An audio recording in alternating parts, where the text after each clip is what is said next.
So the reason why I'm calling you, can you come and meet us at Tim's on St. James? I've got possibly 2, 4, 5, 6 people coming. Are you able to help? Helen told me to call you, so Narinig nyo na po ba yung new Bitcoin mining? Maring narinig nyo na o medyo na-ignore nyo lang or maring hindi pa.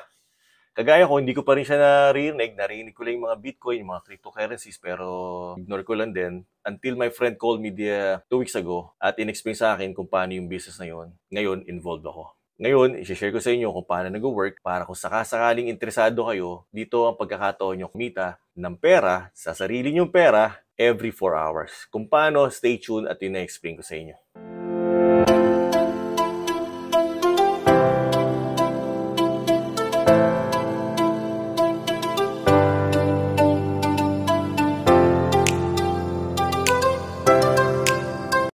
Anyway, so understanding the new Bitcoin mining. So ito yung explain ko sa inyo para kung saan interesado kayong kumita na every 4 hours, explain ko sa inyo kung paano. So let's say for example, day 1. Okay, nagsimula tayo ng capital ay $1,000. Okay, ang binibili lang nating crypto name ay yung FNBTC. Okay, yung Fuel New Bitcoin. Okay, let's say ang present price is $100. Okay, ngayon, ilang coins ang mabibili mo sa 1,000 mo kung ang presyo ay 100? Di ba? 10. Okay. So, 10 coins ang mabibili mo sa halagang 1,000 mo. Take note, US dollar to. Ngayon, ang market value mo yun, syempre, of course, is $1,000. So, meaning to say, magkano yung pwede mo ma-withdraw. So, kung nagkataon na nagbago isip mo nung araw na yun, pwede mo makuha ka rin right away. Okay? So, wala kang dapat ikabahala. Okay? Oh, by the way, sa mga taong nagdududa at skeptical, huwag kang magalala, hindi lang kayo ganyan nung una, ako rin. Pero ito ang i-share ko sa inyo. Para at least maniwala, mas pinabuti ko maniwala na lang kaysa magduda. Total, wala na rin naman mawawala sa akin, ba't pa ako magdududa, di ba? So, mas maganda pakinggan nyo na lang to. Para kung sakasaan interesado kayo, let me know para ma-explain ko rin pa lalo sa inyo. Okay, papakita ko sa inyo kung paano nag-work to. So, understanding the new Bitcoin mining business. So yan, gaya ng sabi ko sa inyo, ang goal natin dito is iparamihin yung coins. Okay? Huwag niyo pansinin yung present price. Kung nabili niyo na $100, huwag niyo na pansinin. Basta ang goal niyo is magparami ng coins. Every 4 hours nakaka-mine kayo. Just to give you an estimate kung ilang coin na makukuha mo sa isang araw. Pagka meron kayong 10 coins or above, approximately 1 coin kaagad dyan sa isang araw kung mag-mine kayo every 4 hours. So sa isang araw, meron tayong 24 hours. So 4 hours, so meron kang 6 na beses para mag-mine sa isang araw. So meaning to say, 6 na beses pwede kumita yung pera mo. So fast forward natin ng day 6. Okay, day 6. Let's say for example, ang presyo ng FNBTC that time is 130. Ang naipon mo na ngayong coins is 15. Let's say gusto mo siyang kunin, ang market value niyan is 1,950. So kung gusto mo kunin yung kabuuan, pwede mo na kunin siya, makuha mo 1,950. Kung gusto mo na makunin 5 lang, na 5 coin, pwede mo ibenta yung 5 coin mo, basta ang presyo nun is 130 ang bawat isa. Ganon. Pero for example, hindi naman tumaas, bumaba. Okay? Naging $70. So 70 times 15, ang market value niyan is 1,050. So yung 1,050 ang pwede nyong ma-withdraw. Okay? So napansin nyo, kahit mababa ang presyo pero nagparami kayo ng coins, hindi pa rin kayo talo kasi ang capital nyo 1,000. May tubo pa rin kayo na 50. Pero dahil sa pinatuloy nyo pa rin at nag-mine pa rin kayo fast forward natin ng day 12. Let's say for example, nakaipon ka na ng 20 coins, okay? Tapos ang presyo that time is 150. Ang market value mo ngayon is $3,000. Okay? So that means na tumubo ka na ng 2,000, okay? So ibig sabihin, pwede mo nang kunin kung gusto mong 3,000 or kung gusto mo lang benta 10, 5, walang problema. Basta ang bawat isa nun, coin in is 150. Nasa sa inyo kung tapos yung iba ituloy nyo pa rin.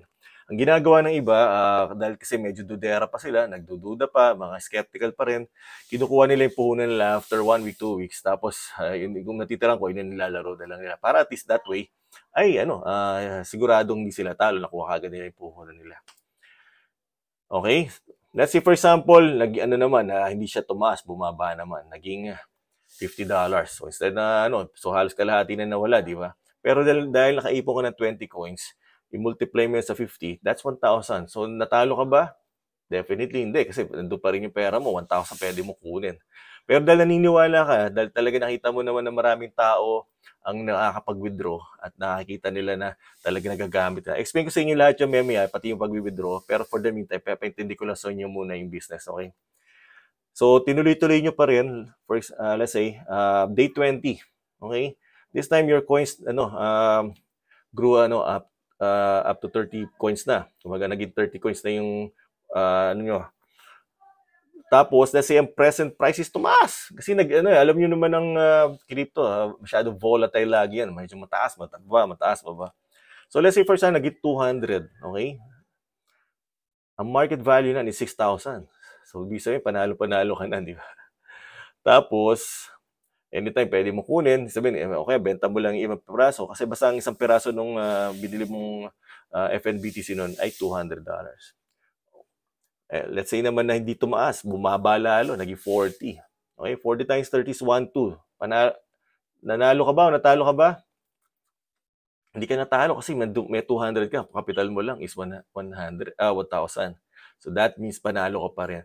So nakita niyo yung buong essence na ano. So that means na mas maraming coins, mas maraming potential mong makabenta ng FNBTC in the future, lalo pag tumaas na siya.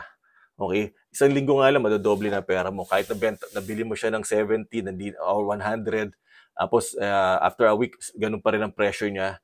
Dahil nakaipon ka ng maraming coins, that means na dumoble na yung pera mo. Pwede mo na kunin yung puhunan, tapos yung natitirang coins yung benta.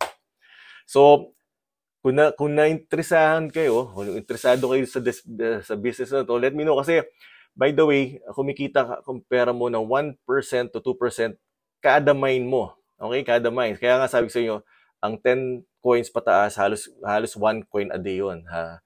Ngayon, ang kagandahan nito, kapag ka naman nagdala ka ng team or nagdala ka ng investor sa team mo, every time na magmamine sila, may 0.24% commission ka. Di ba? Another way para madagdagan yung coin mo na mas mabilis ay is through the build the team. So pag nagmamine sila sa sarili ng pera, kumikita sila kumikita ka rin. That's how yung business na to nag-work. Kaya yung tao nag-invite sa akin dito, pinakilala niya ako by the way, si Edison yun. Pinakilala niya ako sa kaibigan niya, si Albert. July 3 lang nag-start. 10 coins lang yung kanyang nasimulan. In a matter of 27 days, nagkaroon na siya ng 1,000 coins. Kung paano, kasi nga meron siyang malaki pala siyang team sa iba't ibang parte ng mundo. Kung kayo may ganung karaming team sa iba't ibang parte ng mundo, malaking advantage yun, di ba? Ako dito na ako sa Winnipeg. Inisa-isa ko lang yung mga kakilala ko.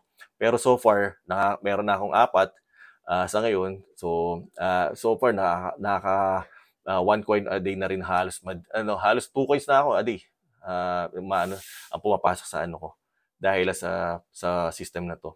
At mamaya, meron akong kaibigan, mag-withdraw siya. Ako ayoko muna kasing withdrawin. Gusto ko muna patuloy-tuloy ang ilagay ko, ang coins ko. Yung kaibigan ko gusto niya mag-withdraw. Papakita ko sa inyo kung paano ang pag-withdraw. So for the meantime, kung gaya nga sabi sa inyo, kung kayo interesado sa business na to, let me know para maging part kayo ng team ko. At ito, global ito. Maganda na ito kahit sa party ng At explain ko sa inyo kung paano ang sistema. Okay? Basta binigyan ko lang kayo ng overview. Kung interesado kayo, let me know. Hanggang dito lang muna. Thank you. Bye-bye.